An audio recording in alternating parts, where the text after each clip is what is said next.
everybody, it's Lynnea. Welcome to the InkOn3 and Trinity Stamps collaboration hop. So I'm going to be using some fun birthday themed products from Trinity Stamps as well as some inks and other goodies from InkOn3. I'm going to start off with this Catching Some Rays stencil. This is actually a set of 2 stencils. I'm going to start with what I call the Chunkier Stencil. There's 2, so there's this one with the bigger rays, and then there's one with skinny little rays that go on either side of the chunky rays. I'm going to position this in the center of a piece of white cardstock, and then I'm just using some purple tape just to hold that down. I have a blending buddy from Trinity Stamps, and I'm going to blend on some Bee Sting Atelier ink from InkOn3. I'm keeping my ink darker at the center point of this starburst and letting it blend out lighter towards the edge of the rays on the edge of my cardstock. The Atelier inks are fabulous for ink blending with blender brushes because they are creamy inks, so they go on smooth and you're going to get great coverage. I'm using an ink off cloth to quickly remove the excess ink that's sitting on top of my stencil, and then I will go in with the ink off stamp cleaner. It's meant to clean your stamps, but I just kind of smush that on top of my stencil and clean off the ink. That way it doesn't stain my stencil. I'm just brushing off that blending buddy onto my ink off cloth as well as just a piece of scrap cardstock until I don't see any ink coming off of the brush. And then I'm good to go to use my second stencil from the Catching Some Rays stencil pack, and I'm going to be using some Maryland Red Atelier ink this time. I'm kind of keeping it lighter so that it shows up as more of a pinky color. I love yellow and pink together. I'm still going to keep the ink darker though at the center of that starburst just to kind of keep it the same as the yellow. And then again, I'm just going to clean that off with my ink off cloth and I'll be good to go.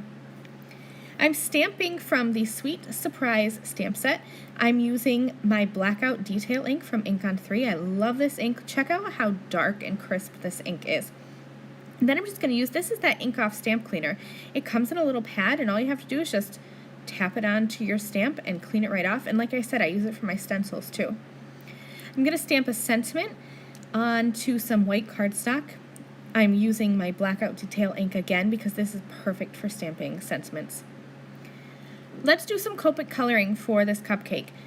I'm going to be using 10 different marker combinations for the cupcake liner, which might seem excessive, but I'm obsessed with rainbows, and so I thought, why not just put in a little bit of extra? And really it wasn't hard because I'm only using 2 markers for each color, and I'm just going to go in with my dark first and blend it out with my light.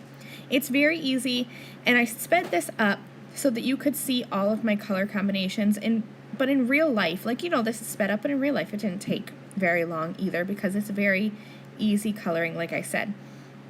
For the actual cupcake itself, I colored it to look like a vanilla cake. That's my favorite kind of cake. And then I just used a cool gray marker to go around the edge of the icing. You're not going to see the actual icing on this cupcake.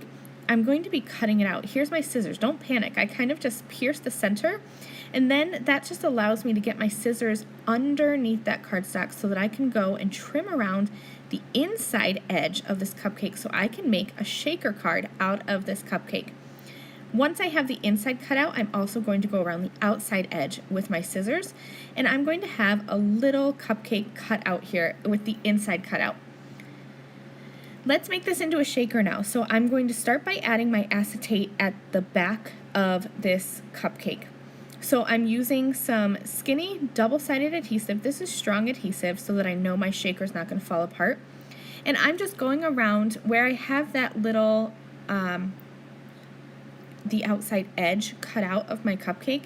And so I'm using that skinny tape, and then I'm going to put a piece of acetate right on there. You can't really see the acetate, but it's there. The second step to doing the shaker card is to use foam tape to create a well. I like using these foam tape strips because it's just easy. They're already cut to pretty much the perfect size so that you won't be able to see the foam tape on the outside.